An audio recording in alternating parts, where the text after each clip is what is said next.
Joining me today is Dr. Brian Sharpless, author of Monsters on the Couch, the real psychological disorders behind your favorite horror movies. Dr. Brian Sharpless delves into the psyches of horror's most unforgettable characters, unpacking the real psychological conditions that may underlie their terrifying behavior. With deep clinical and research expertise, he brings a grounded psychological lens to the genre, interpreting horror through the DSM and beyond. He also offers insight on the misconception of mental illness in horror films. He's an internationally recognized expert on unusual mental health conditions, which we'll talk about some of those later on in the show. And he has taught, Brian has taught at Harvard Medical School, the University of Pennsylvania, and his work has been featured in the New York Times, NPR, The Atlantic, BBC, The Boston Globe, The Cut, Men's Health, Newsweek, New York Magazine. Brian, you're very popular. And yeah, so I wasn't actually at Harvard, but I We appreciate the wanna, rest. Monsters on the Couch. I have to say, this is a topic that I have, I'm a social worker and deal with a lot of psychological illnesses and all those kinds of things. But never heard about this until your book. So let's start. Monsters on the Couch. It's all about our psyche. What is it? Tell us, give us a short description. Yeah, well, in a nutshell, I've always been interested in rare and unusual disorders, and so even earlier, I loved horror movies. So as I was doing my work on postdoc, I was thinking about some of the ways those two things could go together. So one of the things I studied a lot in postdoc and beyond was sleep paralysis, and there have been no less than 9 movies made with this one phenomenon, where they work some of the reality of the condition into the movies, but then they give it a supernatural twist and make it really even scarier and potentially deadly. So if you're talking about sleep paralysis, okay, let's talk about that more specifically. Sleep Sure. paralysis, what it is, and how did they do this, and who are the characters? Are any of these movies popular ones that we could identify with, that we know about? Yeah. So in a nutshell, sleep paralysis is the experience of either going to sleep or waking up and you find yourself completely unable to move. So you're just not feeling heavy, like your limbs are heavy. You are completely unable to move except for your eyes. So that's scary enough because normally we like to move when we wake up. But in addition to that, most people also have waking dreams. So they're actually having hallucinations while they're paralyzed and on their back. And 85% of the time, these are not pleasant hallucinations. These are you're being an attacker's in the room with you, somebody's doing something to you. So it's a very frightening experience, but it's very common. So 8% of the general population will have it at least once, and much higher rates in undergraduate students. And so you can see through movies like Mara or Dead Awake, which are pretty popular. They even had some big name actors in there, that people start having this experience. But instead of finding out that they're seeing a dream in waking life, it's an actual malevolent demon or an entity, like the Slavic demon, the Mara. And so it actually has the power to kill you versus in the real syndrome of isolated sleep paralysis, you're not in danger of being killed, but you are in danger of being very frightened.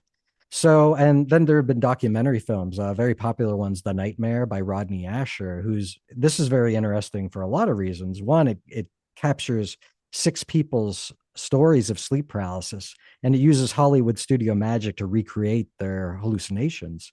And Rodney himself, who I've chatted with a number of times, he himself has experienced sleep paralysis. So you have real life examples sort of filtered through the lens of somebody who's actually experienced this himself many times. So this is terrifying. It's terrifying Yeah. as you're describing it.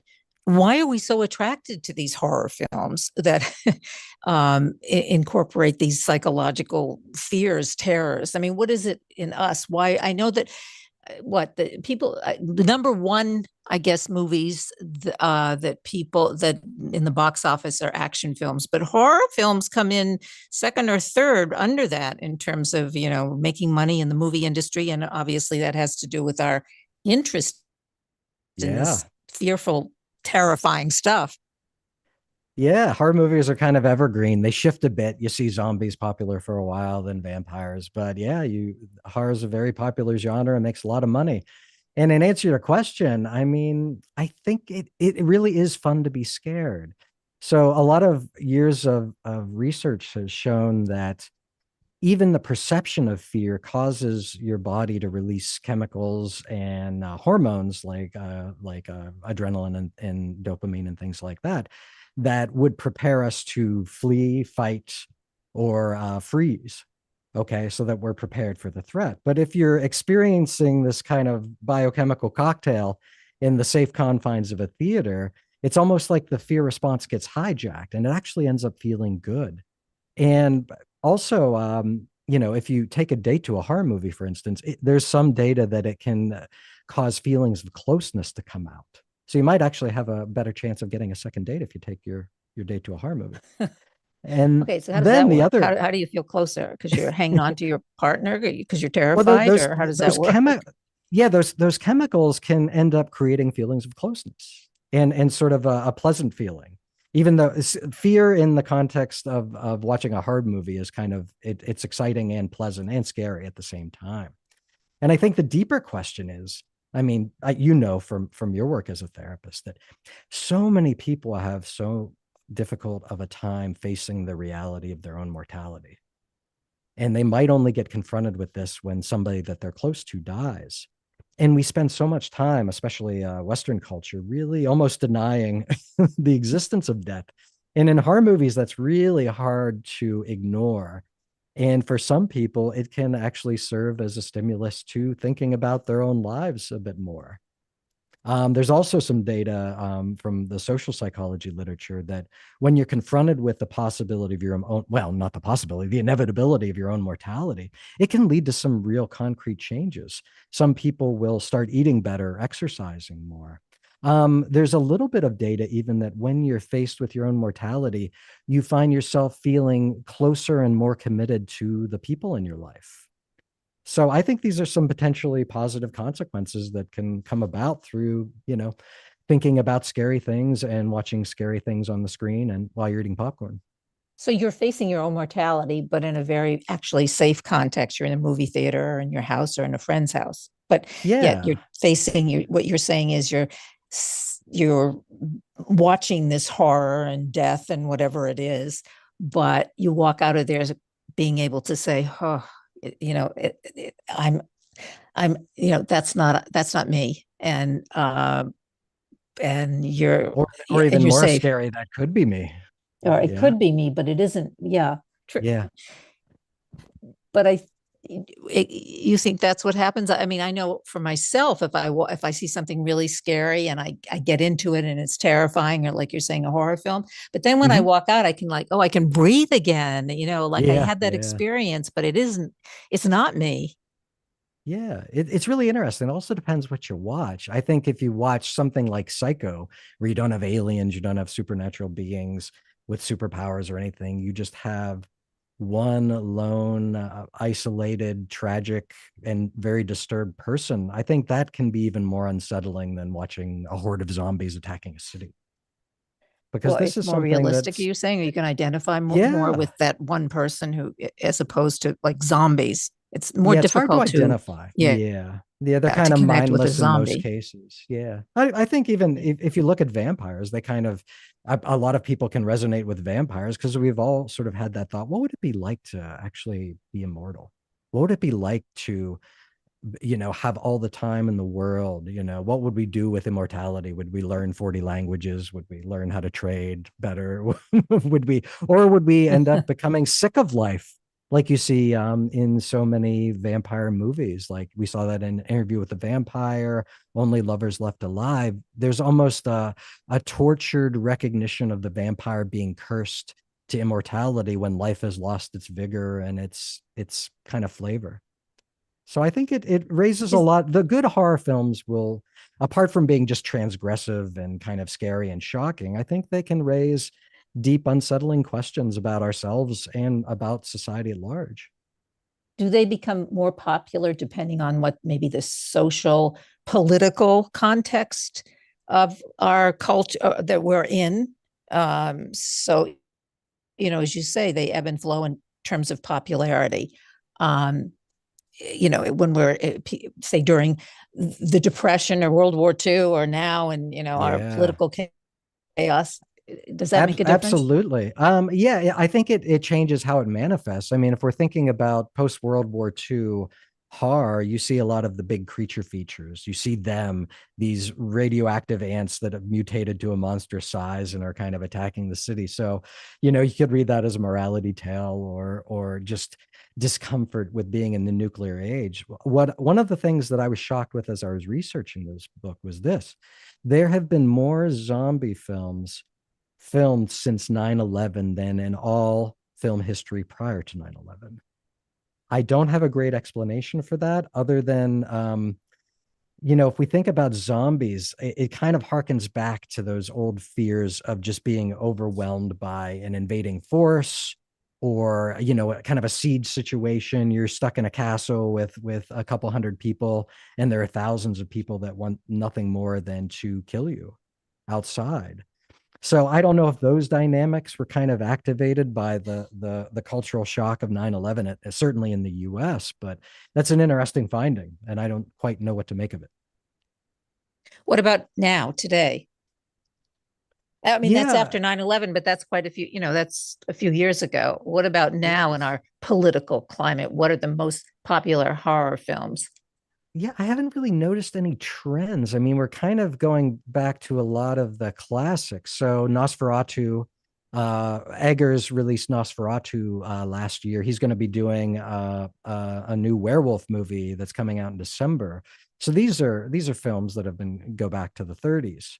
So I haven't seen any real trends. I mean, if you look at some of the lower budget horror, there's a lot of sort of intensity and shock value.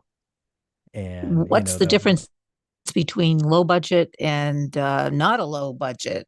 I guess a feature film.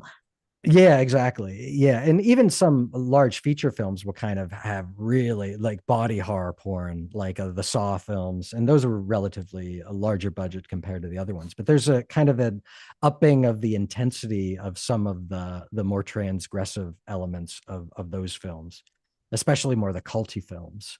I'm guessing when we see the werewolf in December, it's not going to be as shocking as like the cannibal movies and things like that.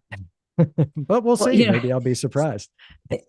well, some of the testimonials, it's the testimonials for your book, that they're dark themes, heavy, unsettling. Those were some of the adjectives. But it was interesting because when I got the PR for the book, it says the book is fun and engaging, which Yeah.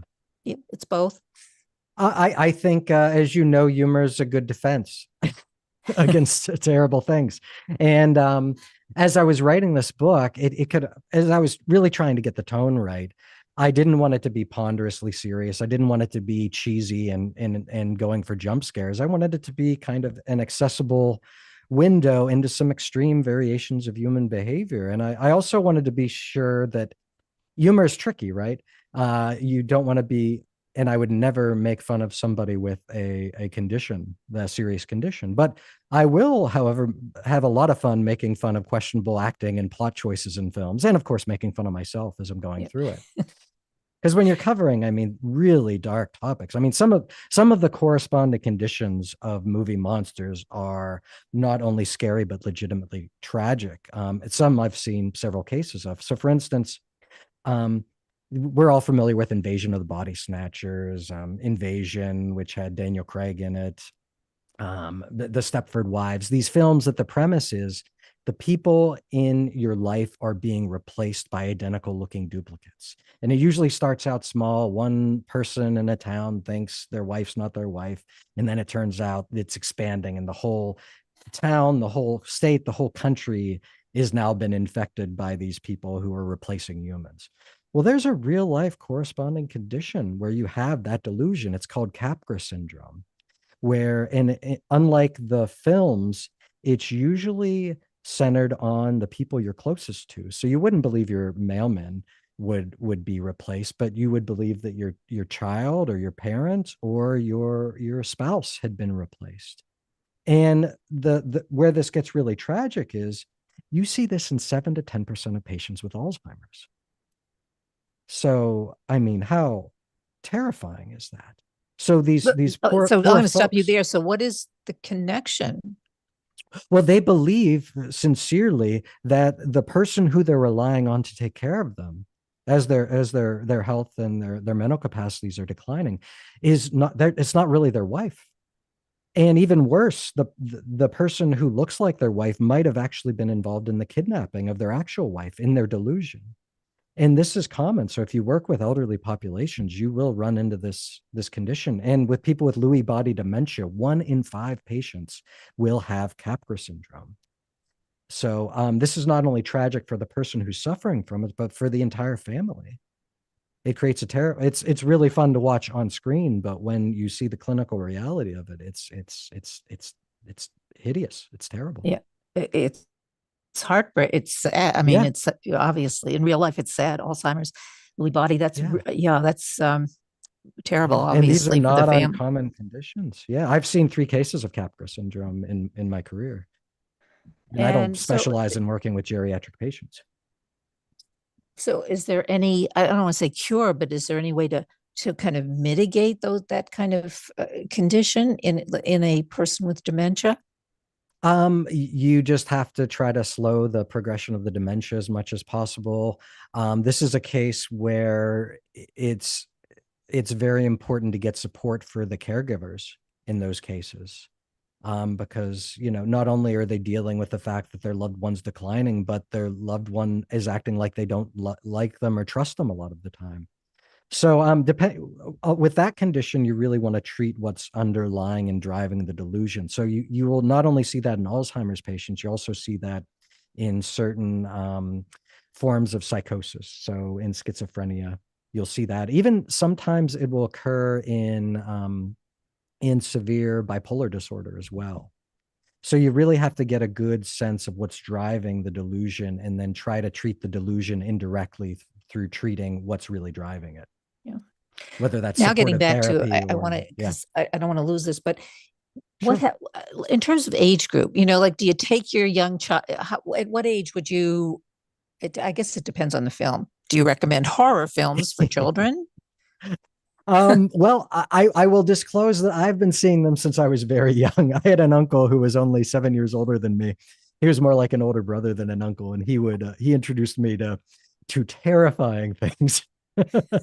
So, and look how I turned out, Kathryn. So, Exactly. It was very successful. You really, but I think you, it's I wouldn't want to get in make a decision for a parent, but I would encourage them to think through how well they know their child and what the consequences of introducing them to these things might be. Certain films would be almost cartoonish. Like there's a film from the 80s called Monster Squad that's kind of a horror comedy.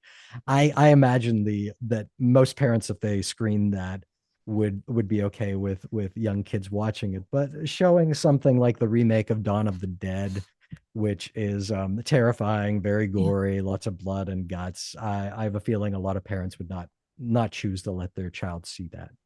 So you're But saying you got to know yeah, your own kid. You have to know their level of sophistication, yeah, where they're coming from, who's I think taking that them there. exactly. And I think even more fundamentally, how would you talk to your kid about death? That might even be a better gauge. Kids are curious about death, but there's an age appropriate level of comprehension that they will have, and that's very individual for the child. So I think we have to take that into account and be honest with people, including children, but hit them at a level that's appropriate. When you're doing therapy, I'm guessing you don't come at every patient with the same kind of level of complexity, but you kind of want to match where they are. And I think you have to do that with kids, whether it's in terms of choosing movies or discussing the terrible things that happen in the news or the things that will inevitably happen to them and you. Yeah, I'm glad you brought that up. The terrible things that are happening in the news, and I think this is a dilemma for a lot of the Gen X's with kids, and what they should, they want to be honest. They want to show, they want their kids to watch the news or hear the news. But at what point do you not let them see the news if it's too horrific? Yeah. I think that's another question that particularly, parents today are faced with. Yeah. There's a lot of dark stuff going on pretty much all the time, not just recently, but through all human history. It's just certain things are easier to see more quickly. Um, there's an increased recognition that all newscasters are like everybody else. They have their own biases. They have the things they focus on, the things they omit, the things they prioritize, the things they deprioritize. So I think that's at a place and a situation where we have to kind of be aware of what's going on and be aware of our own motivations, and also be able to recognize that people in the news have their own motivations to present stories. Horrific things get lots of clicks. Yeah. Scary things get lots of clicks. You're not going to read a story about how beautiful of the day somebody had. Right. But if you hear something terrible Well, befalling it's a beautiful somebody, day in the neighborhood. That was is popular, but anyway, go on. yeah. Well, Mr. Rogers had a Yes. great niche, but I think if he was competing with some of the podcasts today, I think he'd get less clicks. Yeah, you're right. He'd lose out. Well, I'll give Yeah. you another example. I have a 7-year-old grandson who was asking so many questions about the tsunamis or possible tsunamis, Yeah. till Yeah. finally, with permission from his parents, there's a movie, a documentary, National Geographic, about tsunamis, and it's very graphic. And Mm. he's mesmerized by it. He hasn't finished it yet, so we'll see what the consequence or the repercussions will be. But yeah. Yeah, you never know. He might go into oceanography or something, True. or studying Meteorologist. earthquakes. Yeah, Exactly. Look what happened to you. So you're the perfect example, actually. Right. keeps Uh, me off the streets. yeah. Right. Exactly. All right. I think I did say this earlier. You have taught at Harvard and University of Pennsylvania, so Ivy League No, schools. not Harvard. No, I did my postdoc. I taught at Penn State University, Washington State University, the American School of Professional Psychology, but no, not Harvard actually. I did my postdoc and internships at UPenn though.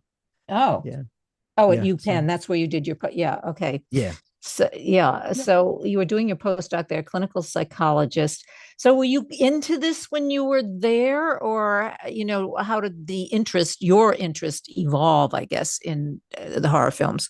Yeah, I mean, I've always liked them, and I've always been interested in conspiracy theories and things like that. So when I was on postdoc, I started studying sleep paralysis.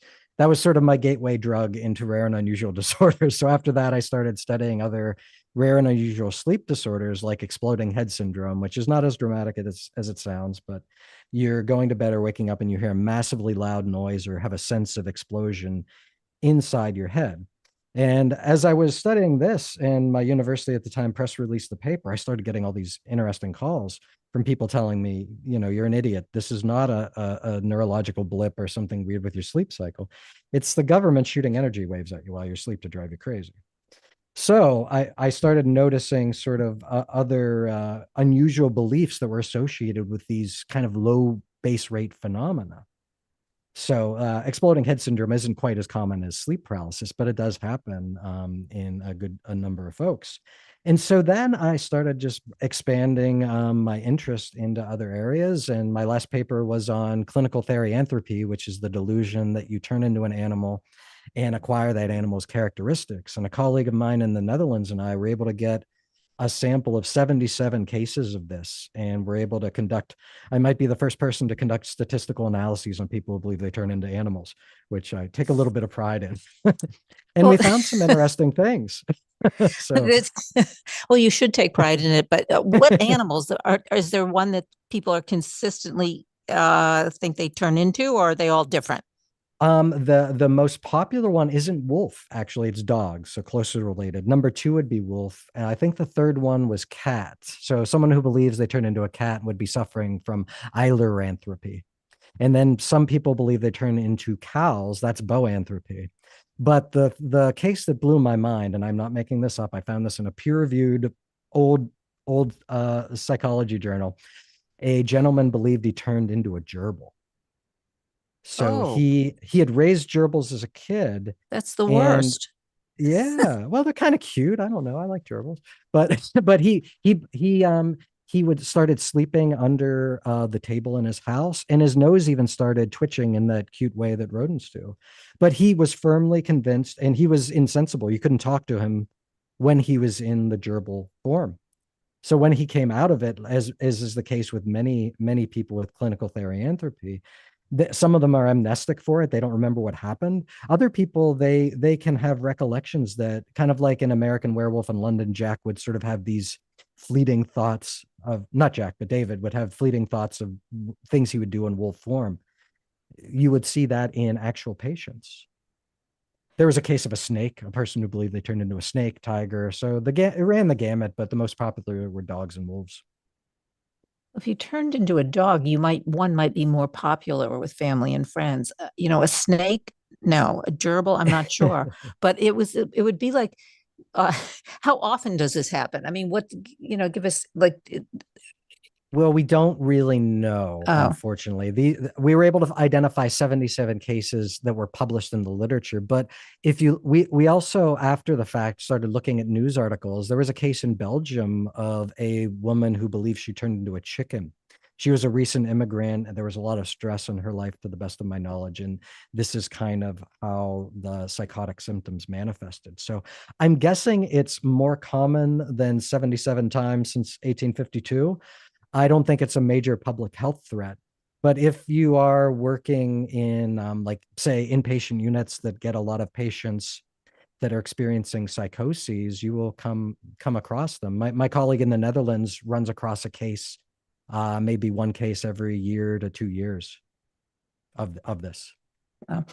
I mean, there's a lot more to talk about. Obviously, I have learned a lot from you today, Oh, as good. I know my listeners have too. But we have 1 minute left. So, Monsters on the Couch: The Real Psychological Disorders Behind Your Favorite Horror.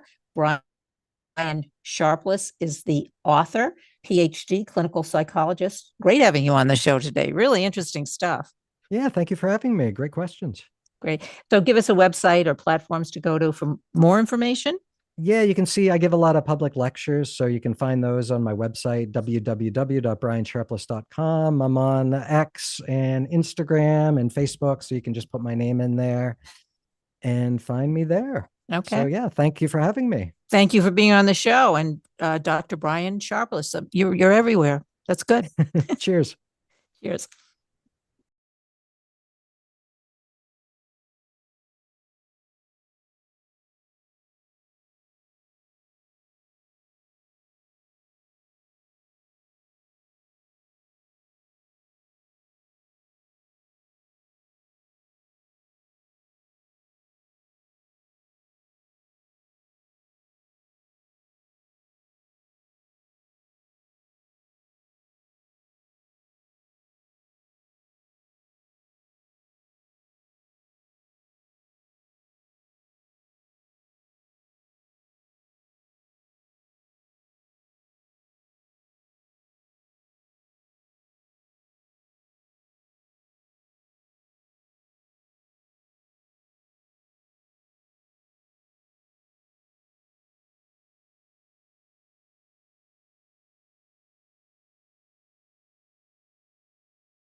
Joining me today is Jerry Jameson, author of Vanishing Act, A Crashed Airliner, Fake Death, and Backroom Abortions.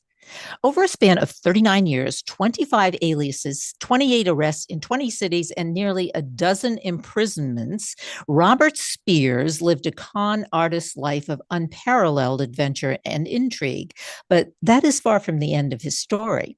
Shortly before Thanksgiving Day in 1959, a plane exploded in midair, killing all 42 passengers and crew and leaving scattered debris and bodies across the otherwise tranquil Gulf waters.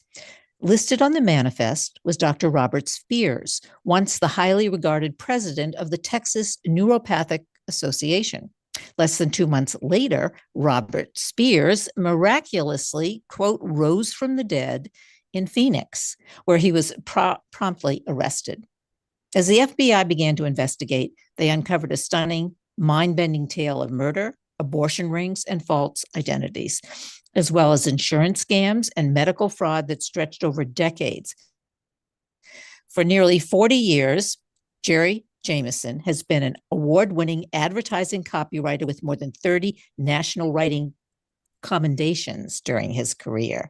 He has been the recipient of numerous national awards during his career, including a national commendation alongside Senator Edward Kennedy. Welcome to the show, Jerry. Nice to have you on today. Well, thank you. Yeah, I'm looking forward to this. Well, okay. Well, this is con. I mean, everybody Vanishing Act. This is like we're most of us, or I would say most of us, we're all kind of drawn to the con.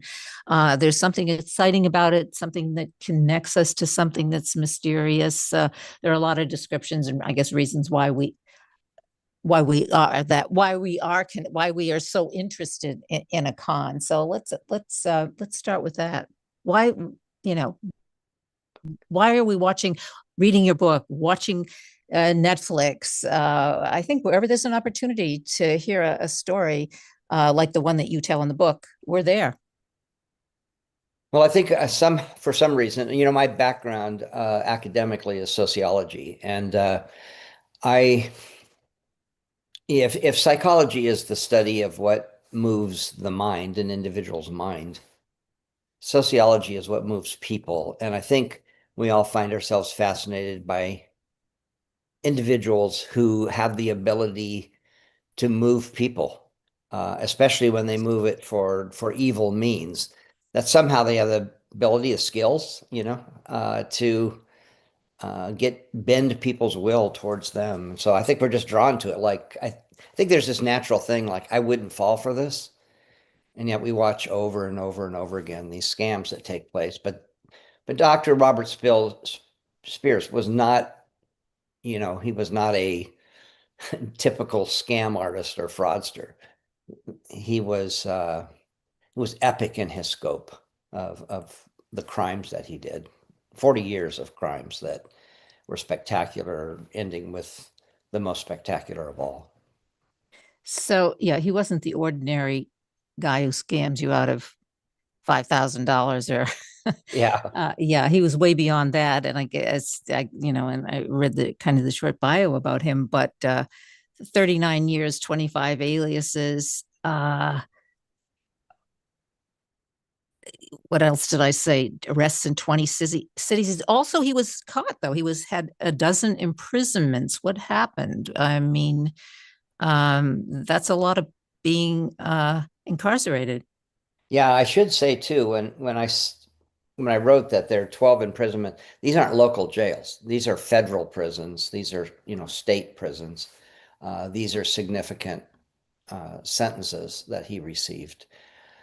First of all, he did it for a really long time. So he had a long career. But beyond that, he was never afraid of being caught. It was not the worst thing in his world to be caught. He came from extreme poverty, horrible poverty at the beginning of the century, at the beginning of the 20th century. And prison wasn't the worst thing for him. He was also extremely charismatic, jovial. He was apparently almost a gourmet cook. He made friends with the guards, with the wardens. He really had a pretty good prison experience throughout his life. But he also just simply wasn't afraid to be caught. When he would scam someone out of money, um, he would start spending that money like that afternoon in the same town where he had pulled the scam, with the people that he scammed still in the community. And he'd go out and buy a brand new car, a brand new convertible. He'd go get custom made suits. He would, have a woman on each arm and rent the suite at the hotel, the penthouse suite, and show it all off. And often within 3 or 4 days, he was arrested, sentenced, went to prison. And when asked, one time when I asked, it's like, well, why didn't you just leave town after you got the money? And he said, well, what fun is taking the money if you can't spend it? So I think he just, I'm having a good time. I just got darker over time. That's all. Well, he did all of those kinds of things. I think our fascination with that kind of behavior is like perhaps all of us think about that. We follow the rules, we're burdened by constraints and all those kinds of things, and then we see somebody like that and it's like, wow, not wow, but it's fascinating, right? He does all the things like you that we would never do or we wouldn't do. Yeah, I think even beyond that, Kathryn, um, he was imaginative, and he was. If Clever.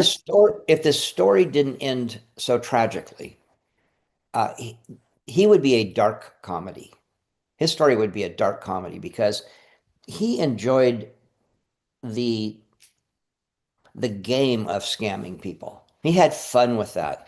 In fact, there was times when he was so successful at it. He would have people lined up outside his door in a hotel room. He was running some scam, and they'd be standing there with $100 bills in their hands just to them to him because he promised them something. Just promised, I'm going to help you make a lot of money. You have to give me $100 bill. And he had them lined up, and he got to the point where he got bored taking their money, and he would go leave for 3 or 4 days in the middle of his scam and go start another scam in another state and then come back after 3 or 4 days. Like take a vacation. I think I'll take a vacation. One case he took one of these little mini vacations and he became a fortune telling guru and made $15,000 in 3 days in the 1940s. $15,000 in 3 days in the 1940s, telling people's fortunes and telling me he could connect with their dead relatives. And so he did it with the turban, the robe, the glass bead curtains and all that, and then just went right back to this hotel room and picked up his scam before. He was just having a good time. It was, he was at the time he was handsome and dashing and free, and he just enjoyed. I think he absolutely enjoyed watching people be stupid. And maybe that's our fascination, Kathryn. Maybe the fascination is going, wow, we're watching people do stupid things and believing we wouldn't do it. Yeah, well, the vulnerability, I guess, right? Look how vulnerable they are. But there's this whole issue of I'm thinking about it and thinking about as you describe him. He was handsome, he was charismatic, and it's almost like he had almost like an addiction, right? He got a high from each one of these scams that he did, and then it just escalates, right? Most definitely, most definitely. Like I said, I think to him, largely it was a game. Now he was greedy, so he wanted money. Um, but it's not like he wanted money and he saved it. He wanted money and to spend it and have a good time. So I think it was he just enjoyed it very much. This was his career. He was very, very good at it. Like anybody in their career, he refined it. He got it better. He learned how to use accomplices and set up things quickly, move on within a week, go to a different state, start all over again. I mean, he was moving all the time. Uh, and of course, in the 1940s, 50s, when this was taking place, there was no CODIS system where law enforcement throughout the country could communicate with each other. So all he had to do is, move from Nebraska to Kansas or something and start all over again. And they had absolutely no idea who he was. So what happened when the FBI, as I said in the intro, began to investigate him? How did they find out about him, get involved. As you say, there was no CODIS. You went from Iowa to Maine, and no one's going to find, or it would be very difficult to find you. Yeah, well, that has to do with the plane crash, which is the is the capper to the entire story. But he was supposed to be he was listed on a manifest on a plane. He was supposed to, he was actually out on bail at that time. Took a plane flight, bought a plane ticket, had his name on the manifest, and when the plane went down, he was declared dead. And so the case against him, again, he was on bail, so the case against him was dropped. And for your listeners who are familiar with the movie, if you remember Catch Me If You Can, I remember the movie, yes. Yeah, DiCaprio. Mm-hmm. Very, very, very similar. A lot of parallels with that, in that there was one LAPD officer, a detective, that just decided to, I'm going to go get this guy. I'm going to track him. I believe he wasn't on that plane. I believe he's alive. And I'm going to go track him down. J. Edgar Hoover called a national press conference, named him as their top person they wanted to get, number one. And all of a sudden, he became the most important person in the world to the FBI, and they went after him. And then they would eventually snare him, but even that is almost cinematic in the way that they got him and all of that. Yeah, and I'm thinking today it's slightly different, but I'm thinking of a Bernie Madoff. Mm-hmm. Similar? No, not really, because okay. Why not? Yeah. Bernie Madoff was really a calculating financial man, and his crimes were almost pedestrian. When you look at Dr. Robert Spears, he's crisscrossing the country. He's working dramatic, dynamic scams. He's an abortionist, and he is developing really the most complex and comprehensive abortion ring in America. So this guy is much, much darker than Madoff. Madoff was about greed. It's just greed and just taking people's money.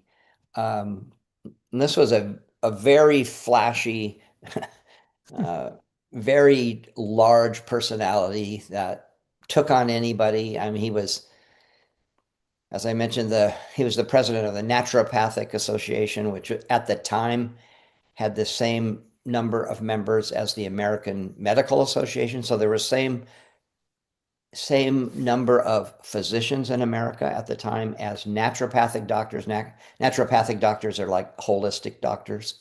So they were just as trusted, just as popular. I mean, he was in front of Senate hearings. And this guy had a name. He was big and flamboyant and boisterous. He didn't want to go under the radar. He wanted to be the brightest, star in the sky. And eventually it haunted him because he made himself so big, he became the biggest prize too. You have to get people to trust you, though. I mean, as you say, they're very different. Bernie Madoff was strictly greed and making money, but he had that ability to con people, to get them to believe him. This is much more, as you say, more complicated, more complex, and in many different areas, much more sophisticated conning, I guess you would say. Well, he wasn't, if we go back to the Madoff or any of the famous, Charles Ponzi, any of the famous guys like that, they're using paper and numbers. He used the pure strength of his personality. I mean, he could turn a person on a dime. I really, I spent almost a year every day and night, researching this with a research assistant, digging really deep into this person's life, which no one really knew anything about. There's, nothing's ever been told on this story. And we really had to recreate his life from old newspaper reports, from penitentiary reports, from FBI files, kind of put his life back together. And you just see what a fascinating character is. Excuse me? Yeah, no, I was going to say, I guess that was my next question. It takes so much research, as you just started telling us, to be able to understand this man, how far back could you go? I mean, I'm thinking about, from a social worker perspective and family dynamics and all that stuff. You said he grew up very poor. How far back can you go? I mean, in terms of his family life, or, where does that brain come from? Or, how, yeah, that's the Yeah. question. Well, I was fortunate. We were able to go all the way back to his childhood. We really, I would say it's safe to say I know everything about him. I mean, we went up to his childhood. His childhood was fascinating. He grew up. He was a single mother. He had a sister. They were in Oklahoma, and so this is really in the first decade of the 1900s. Extremely poor, and his mother was, let's just say, she entertained boyfriends for a living, and as a result, she would go and live with these boyfriends, live with them for a few weeks, live with them for a month or maybe more, and move her children in with these men. Again, in her life, it was just like, I can get food, I can get shelter, I can live. And as a result of that, Robert Spears never knew what his real name was, because his mother had a habit of, whenever they would move into one of these men's houses, she would change her son's name to be match the name of the man. So his name changed every few weeks, every few months, and he never really knew what his real name was. So it just continued to evolve his name.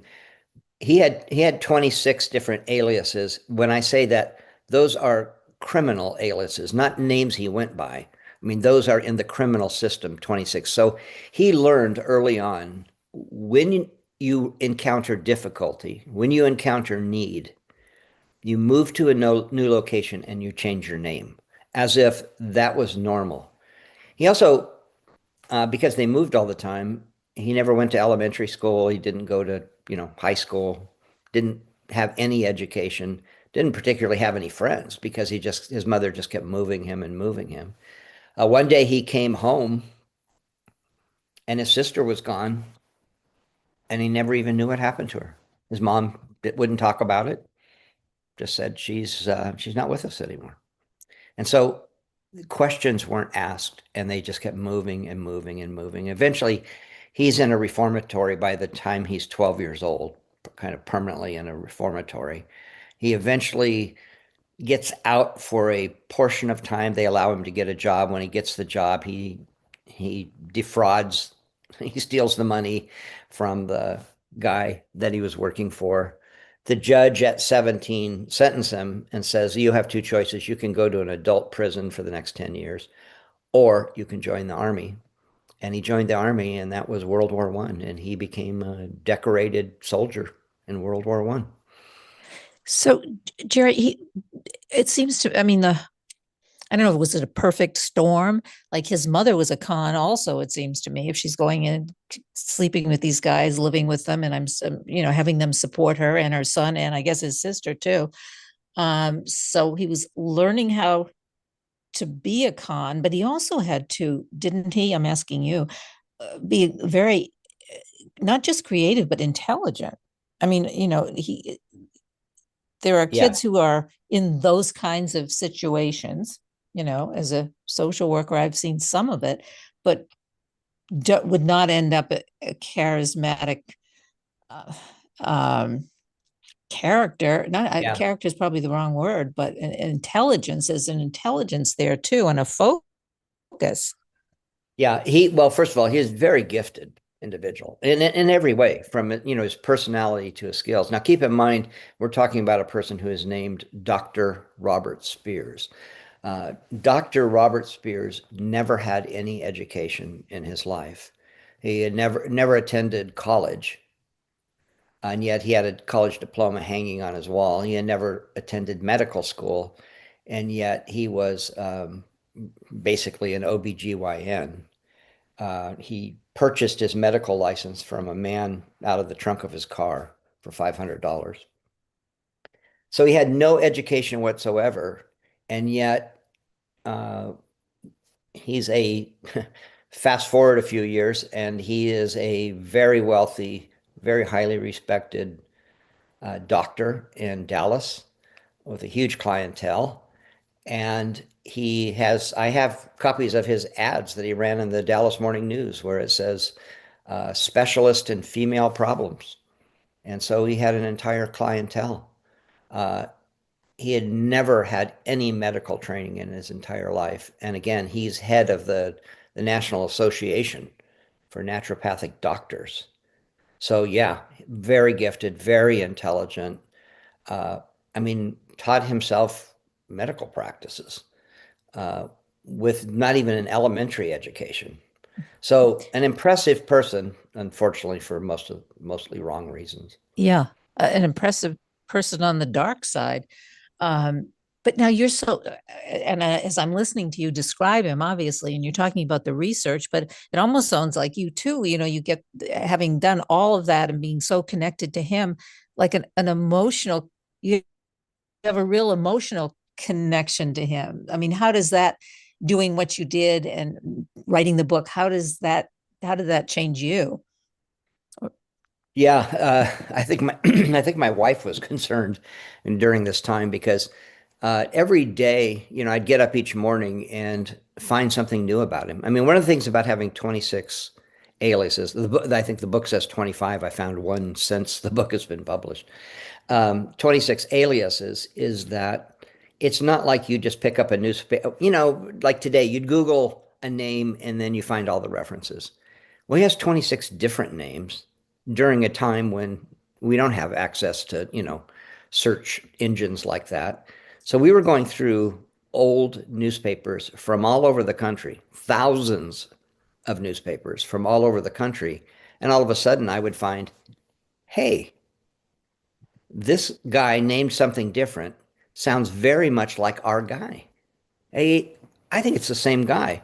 And then I'd start checking penitentiary records and I'd find out, oh, in Miami, this guy had this alias. And, he's doing a crime up in Connecticut. And so it became, it was like a detective. And it did affect me because, like I said, I think my wife is like, you know, you're spending more time with him than with me because you just really immerse yourself in this person and you're getting to know more about him with every passing day. And he becomes more fascinating. Also, he becomes more evil the more I would dig in. And I began to realize that this person has a really dark inner core. And you had to disconnect or to cut back off, or I guess create some boundaries between you and him. Yeah, I think it was more like I immersed myself in the story and then I had to purge myself from the story. I think that would be the best. You know, uh, I've written 30 fiction books. So what I did is I just really quickly jumped back into a fiction story so that I could reorient my mind to something that wasn't real because this story felt so real and so present in my life that it does affect you. I mean, there's no other way to say it. It does affect you. You have to Yeah. pull yourself back. I always related it to an actor where they say, oh, he completely, he assumed this role. And when he would stop for lunch, he still spoke in the accent. He never broke character. And, it was almost annoying to the rest of the cast. I felt like I was like that. I was so deep into it that, eventually had to break character. Well, you wrote quite a story for everybody else. So we have 1 minute left. I could keep talking to you. It's fascinating. I'm talking to the author of Vanishing Act, a crashed airliner, fake death, and backroom abortions. And the author is Jerry Jameson. Fascinating story. Get out. So we want other people to get as engaged as you were or are, and give us a website and or other platforms to go to for. The best way to reach me is my website, which is jerryjameson.com. Jameson is Jamison, jerryjameson.com. you can contact me through there. That would be the best and most direct way. The book itself, A Vanishing Act, is, available through all the online sources as well as like Barnes and Noble and booksellers, major booksellers. So it's out there, it's around, it's getting some tremendous reviews, and I'm really grateful for that. One of them said it's the best biography written so far this century.